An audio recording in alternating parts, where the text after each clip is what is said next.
It's Friday. What some call Good Friday. It's that time of year that we set aside to tell the story of the sacrifice of our Savior on the cross. Story that's related to us in each of the four Gospels of Matthew, Mark, Luke, and John. It's a story that our pastors are going to read because it's Friday. But there's something on the horizon. But before we can appreciate the something else, we need to understand the Friday.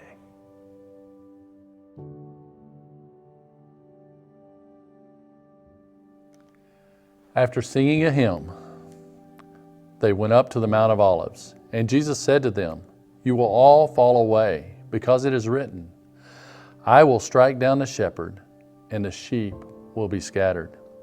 But after I have been raised, I will go ahead of you to Galilee." But Peter said to him, "Even though all may fall away, yet I will not." And Jesus said to him, "Truly I say to you, that this very night, before the rooster crows twice, you yourself will deny me 3 times. But Peter kept saying insistently, "Even if I have to die with you, I will not deny you." And they all were saying the same thing also. They came to a place named Gethsemane, and he said to his disciples, "Sit here until I have prayed."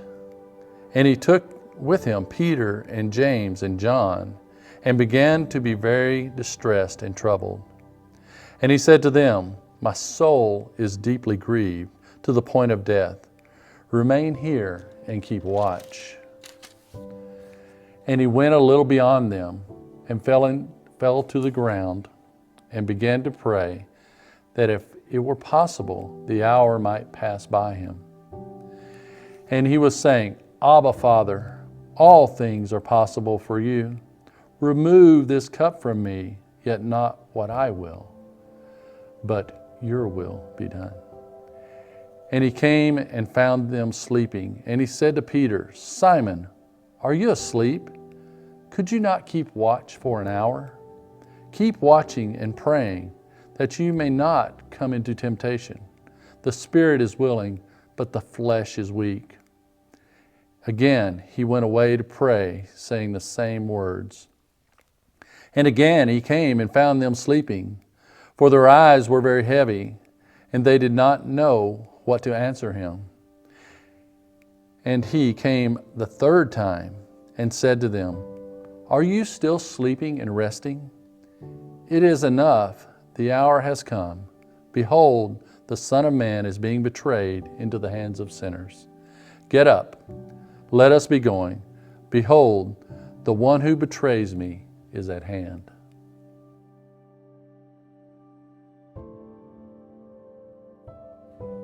Now Judas, who betrayed him, also knew the place, for Jesus often met there with his disciples. So Judas, having procured a band of soldiers and some officers from the chief priests and the Pharisees, went there with the lanterns and torches and weapons. Then Jesus, knowing all that would happen to him, came forward and said to them, "Who do you seek?" They answered him, "Jesus of Nazareth." And Jesus said to him, "I am he." Judas, who betrayed him, was standing with him. When Jesus said to them, "I am he," they drew back and fell to the ground. So he asked them again, "Whom do you seek?" And they said, "Jesus of Nazareth." Jesus answered, "I told you that I am he. So if you seek me, let these men go." This was to fulfill the word that he had spoken, "Of those whom you give me, I have lost not one." Then Simon Peter, having a sword, drew it and struck the high priest's servant and cut off his right ear. The servant's name was Malchus. Then Jesus said to Peter, "Put your sword in the sheath. Shall I not drink the cup that the Father has given me?" So the band of soldiers and the captain and the officers of the Jews arrested Jesus and bound him.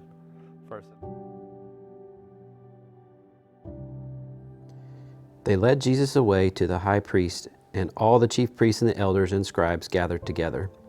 Peter had followed him at a distance, right into the courtyard of the high priests, and he was sitting with the officers and warming himself at the fire. Now the chief priests and the whole council kept trying to obtain testimony against Jesus to put him to death, and they were not finding any, for many were giving false testimony against him, but their testimony was not consistent. Some stood up and began to give false testimony against him, saying, "We heard him say, 'I will destroy this temple made with hands, and in 3 days I will build another without hands.'" Not even in this respect was their testimony consistent. The high priest stood up and came forward and questioned Jesus, saying, "Do you not answer? What is it that these men are testifying against you?" But he kept silent and did not answer. Again the high priest was questioning him and saying to him, "Are you the Christ, the Son of the Blessed One?" And Jesus said, "I am, and you shall see the Son of Man sitting at the right hand of power and coming with the clouds of heaven." Tearing his clothes, the high priest said, "What further need do we have of witnesses? You have heard the blasphemy. How does it seem to you?" And they all condemned him to be deserving of death. Some began to spit at him and to blindfold him and to beat him with their fists and say to him, "Prophesy." And the officers received him with slaps in the face.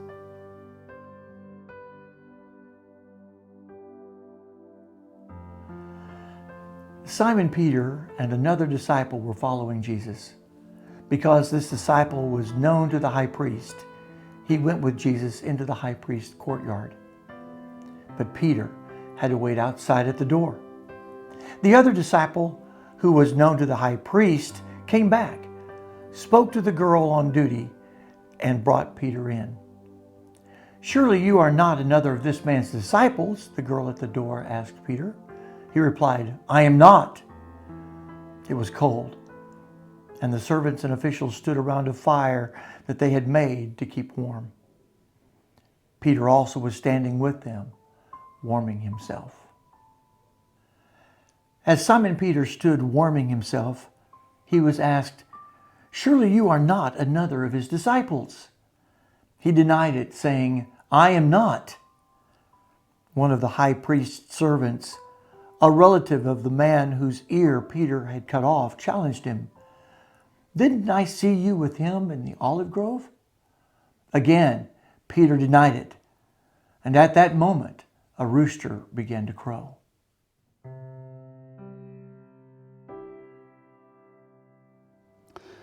At daybreak, the council of the elders of the people, both the chief priests and the teachers of the law, met together, and Jesus was led before them. "If you are the Messiah," they said, "tell us." Jesus answered, "If I tell you, you will not believe me. And if I ask you, you would not answer. But from now on, the Son of Man will be seated at the right hand of the mighty God." They all asked, "Are you then the Son of God?" And he replied, "You say that I am." Then they said, "Why do we need any more testimony? We have heard it from his own lips."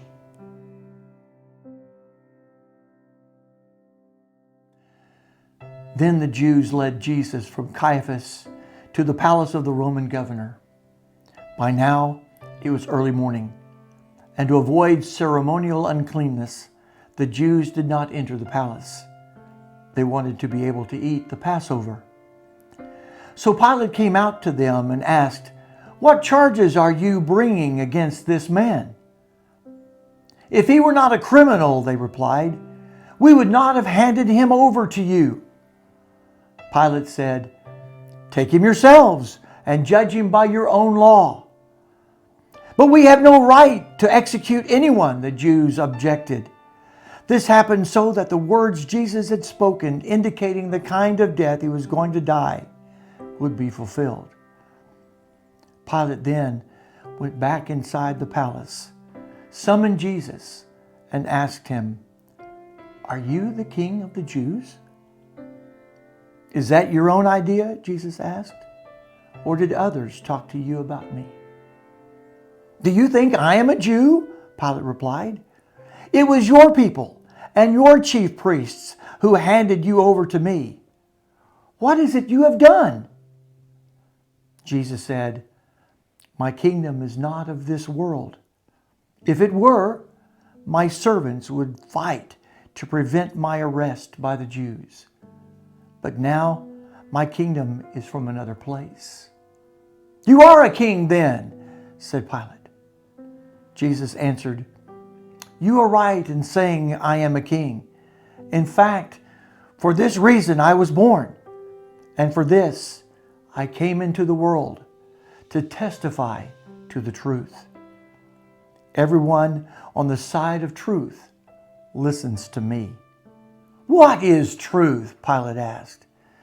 With this he went out again to the Jews and said, "I find no basis for a charge against him."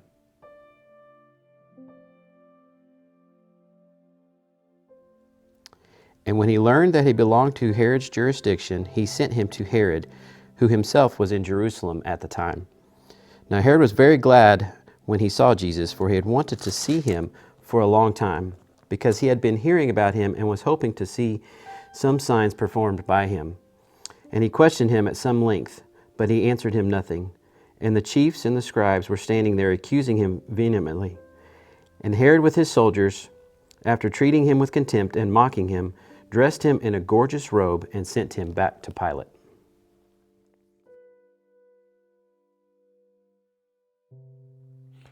Now at the feast, the governor was accustomed to release for the crowd any one prisoner whom they wanted. And then they had a notorious prisoner called Barabbas. So when they gathered, Pilate said to them, "Who do you want me to release for you, Barabbas or Jesus, who is called the Christ?" For he knew that it was out of envy that they had delivered him up.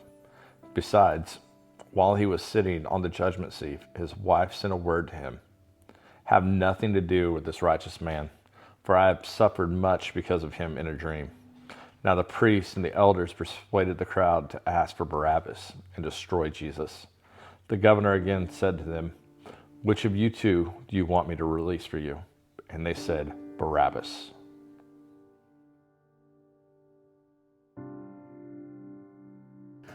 Then Pilate took Jesus and had him flogged. The soldiers twisted together a crown of thorns and put it on his head. They clothed him in a purple robe and went up to him again and again, saying, "Hail, King of the Jews!" And they slapped him in the face. Once more Pilate came out and said to the Jews gathered there, "Look, I am bringing him out to you to let you know that I find no basis for a charge against him." When Jesus came out, wearing the crown of thorns and the purple robe, Pilate said to them, "Here is the man." As soon as the chief priests and their officials saw him, they shouted, "Crucify, crucify." But Pilate answered, "You take him and crucify him. As for me, I find no basis for a charge against him." The Jewish leaders insisted, "We have a law, and according to that law, he must die because he claimed to be the Son of God." When Pilate heard this, he was even more afraid, and he went back inside the palace. "Where do you come from?" he asked Jesus, but Jesus gave him no answer. "Do you refuse to speak to me?" Pilate said. "Don't you realize I have power either to free you or to crucify you?" And Jesus answered, "You would have no power over me if it were not given to you from above. Therefore, the one who handed me over to you is guilty of a greater sin." From then on, Pilate tried to set Jesus free, but the Jewish leaders kept shouting, "If you let this man go, you are no friend of Caesar. Anyone who claims to be a king opposes Caesar." When Pilate heard this, he brought Jesus out and sat down at the judgment seat at the place known as the stone pavement. It was the day of preparation of the Passover. It was about noon. "Here is your king," Pilate said to the Jews. But they shouted, "Take him away! Take him away! Crucify him!" "Shall I crucify your king?" Pilate answered. "We have no king but Caesar." The chief priests answered. Finally, Pilate handed him over to them to be crucified. So the soldiers took charge of Jesus.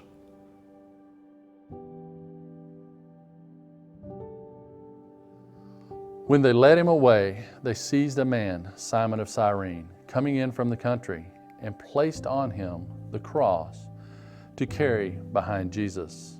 2 others also, who were criminals, were being led away to be put to death with him. When they came to the place called the Skull, there they crucified him and the criminals, one on the right, the other on the left. But Jesus was saying, "Father, forgive them, for they do not know what they are doing." And they cast lots, dividing up his garments among themselves. And the people stood about looking on, and even the rulers were sneering at him, saying, "He saved others, let him save himself, if he is the Christ of God, his chosen one." The soldiers also mocked him, coming up to him, offering him sour wine, and saying, "If you are the king of the Jews, save yourself." Now there was also an inscription above him, "This is the King of the Jews." One of the criminals who were hanged there was hurling abuse at him, saying, "Are you not the Christ? Save yourself and us." But the other answered, and rebuking him said, "Do you not even fear God, since you are under the same sentence and condemnation?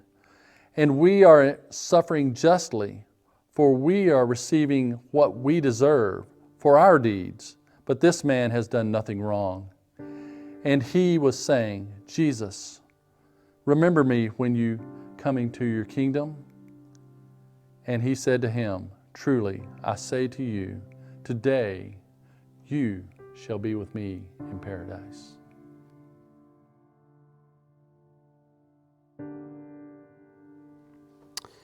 Therefore the soldiers did these things. But standing by the cross of Jesus were his mother and his mother's sister, Mary, the wife of Clopas, and Mary Magdalene. When Jesus then saw his mother and the disciples whom he loved standing nearby, he said to his mother, "Woman, behold your son." Then he said to the disciple, "Behold your mother." From that hour the disciple took her into his own household.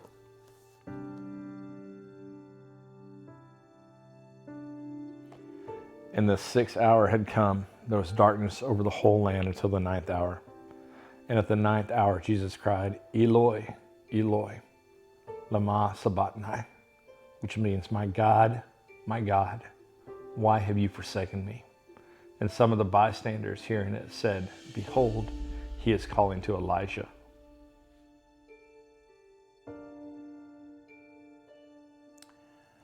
Later, knowing that all was now completed, and so that the scripture would be fulfilled, Jesus said, "I am thirsty."